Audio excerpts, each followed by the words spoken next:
Hi, I'm Dana Van Desten, and I'm here to represent Generation X, whatever that means. I'm currently a student at California State University at Northridge, and I'm now majoring in business, and someday I hope to become a business manager. I would ask to introduce you to the House Ear Institute Summer Work Program of '94. Each summer for 6 weeks, the House Ear Institute employs hearing impaired and deaf youth.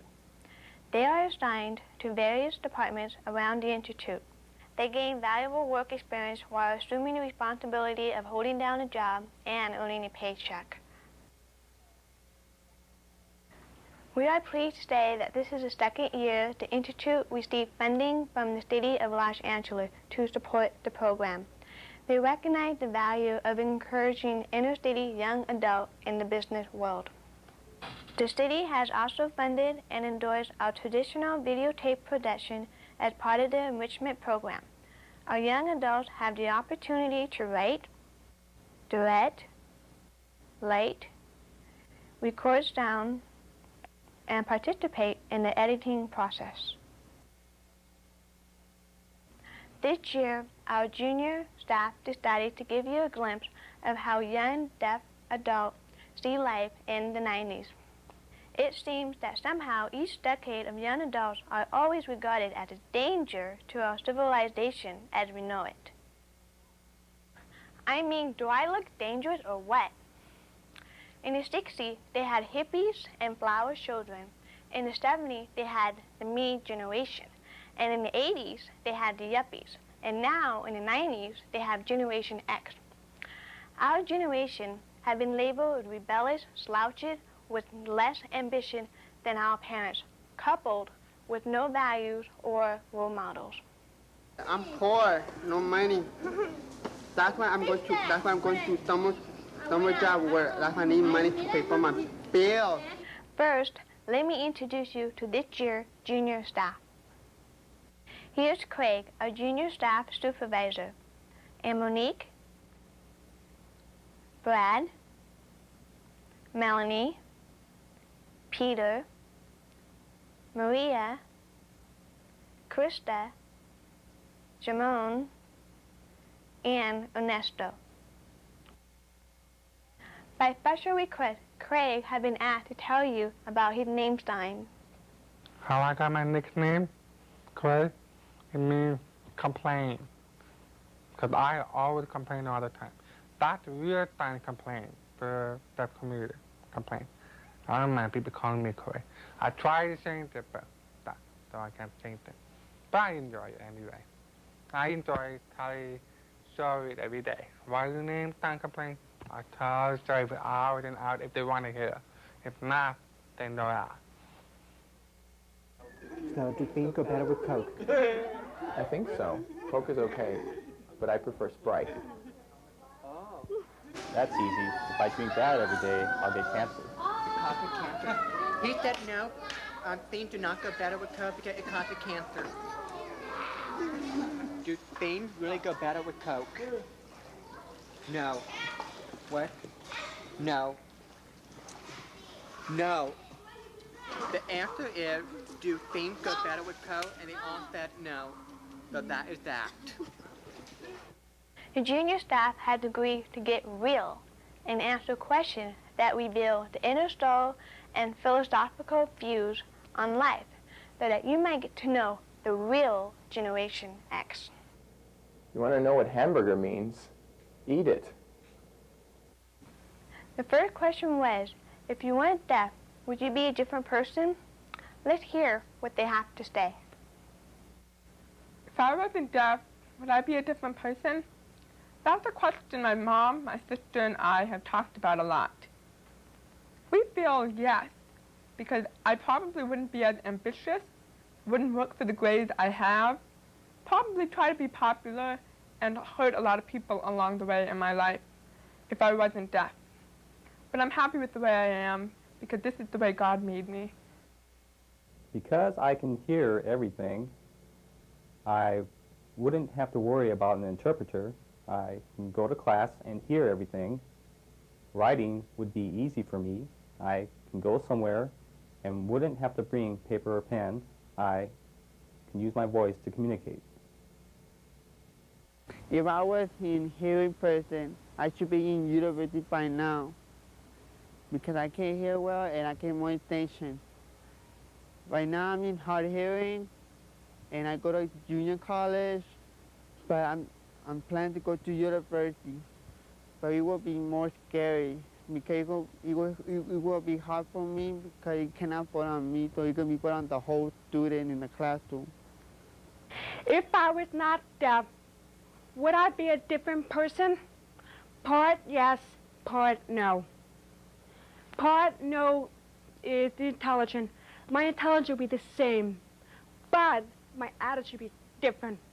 Me as a deaf person, my attitude is very strong, it's very powerful. The reason why I say that is because people out there think deaf people cannot do anything. They think they're impossible and they can't drive, they can't do anything. Well, they're wrong. My philosophy in my life is no one can stop me but me. Yes, I would be different. How my personality would be different. I would have more communication with my family. Right now, I'm quiet. We don't talk a lot with each other. And I feel very bored. I am deaf. I come from a deaf family, and I went to a school for the deaf. If I was hearing, I would go to a regular school, not a school for the deaf, and I would have a different personality. Yes, I would be a different person. I would be able to hear. Right now, my mother will always interpret for me at the movies. Now, if I were hearing, I would need my mother to interpret for me all the time. It's not a big difference. It's a little bit of a difference between hearing and deaf. I'm proud to be deaf. Melanie wants to add her views on making mistakes. Am I afraid to make mistakes? At this age, not. But when I was growing up, I was always afraid to make mistakes. I was always afraid that my friends, my family, the people who I knew would reject me. And that would hurt me. And I always wanted to be perfect and have a good life. But till I arrived at college my first year at CSUN, I started to learn something. I started to learn that it's okay to make mistakes. It taught me that life cannot always be perfect. It's okay to make mistakes. When you make a mistake, you can always refix it and never make the same mistake again. Our junior staff seem to know who they are. I can tell you that growing up in the 90s isn't easy. Maybe it never was. Let's listen to how our young adults feel about living in the 90s. I think I feel more pressure in peer society than my parents because I have to make sure who I hang out with because time take drives, time go out late at night, and time to buy things that I should be involved and talk to me because if I don't want to get involved, I think I'm a wimp or not right with the group. Pre-time 90, the world, the best place right now is people, they kill the animals, people, they kill the people. I don't understand why.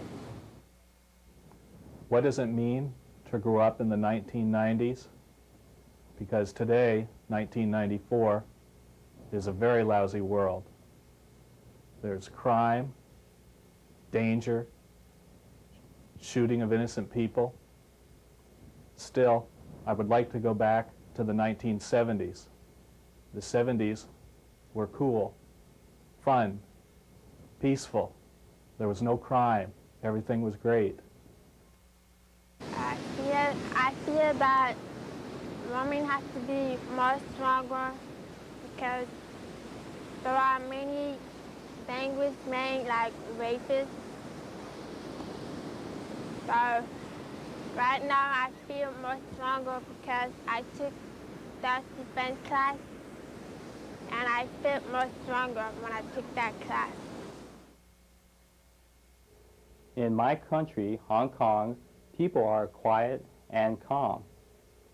When I moved here, I found America to be very different. America makes me wild.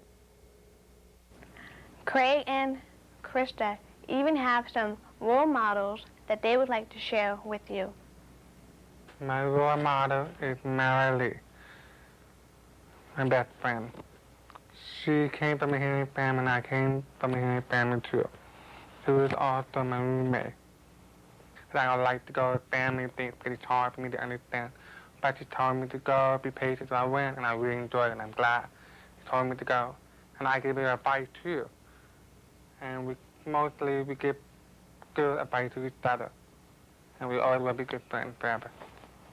My role model is my mom. She had done everything for me.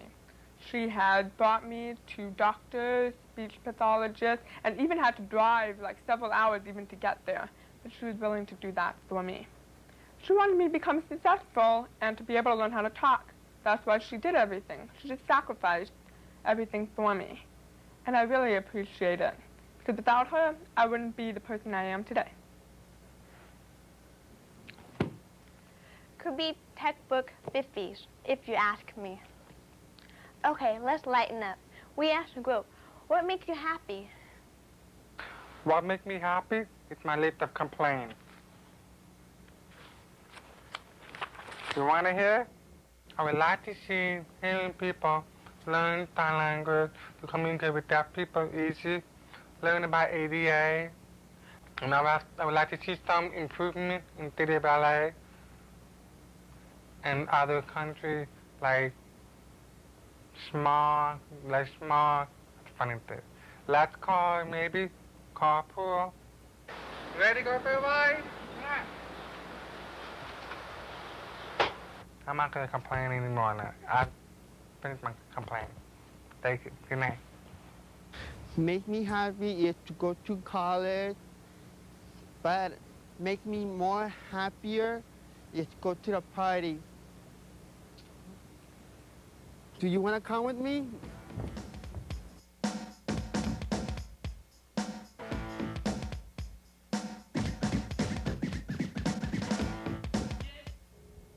I have many friends.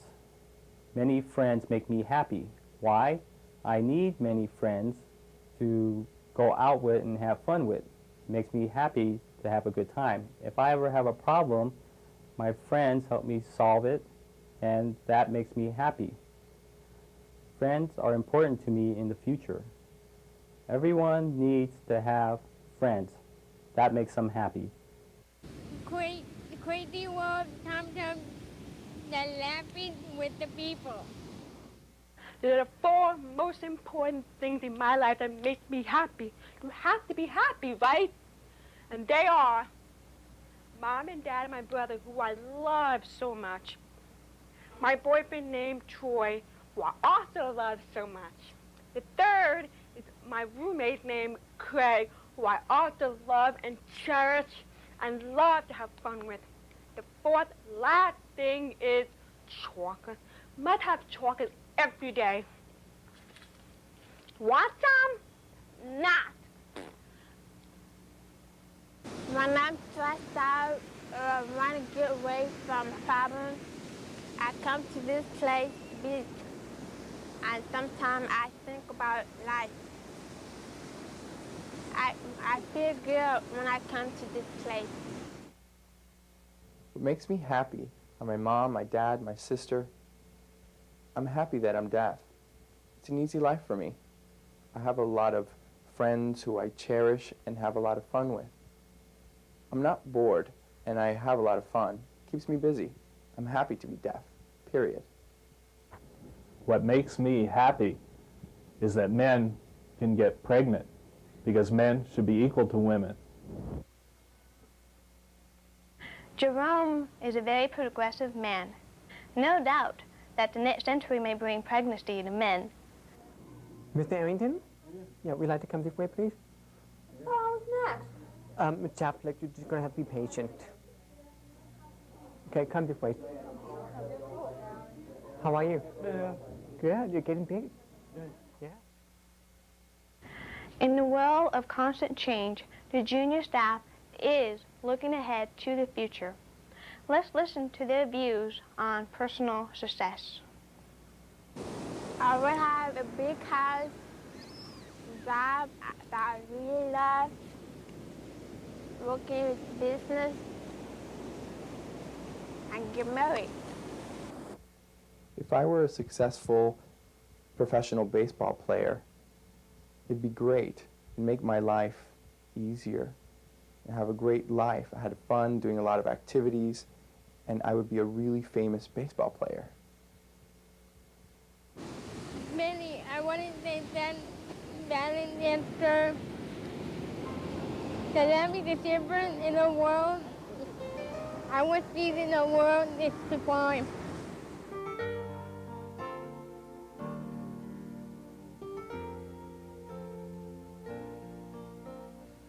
To me, being successful means being happy with myself, having a family with friends, having a job I really like. I mean, I don't want to go into something like computers. Oh my gosh, I hope I didn't offend anyone.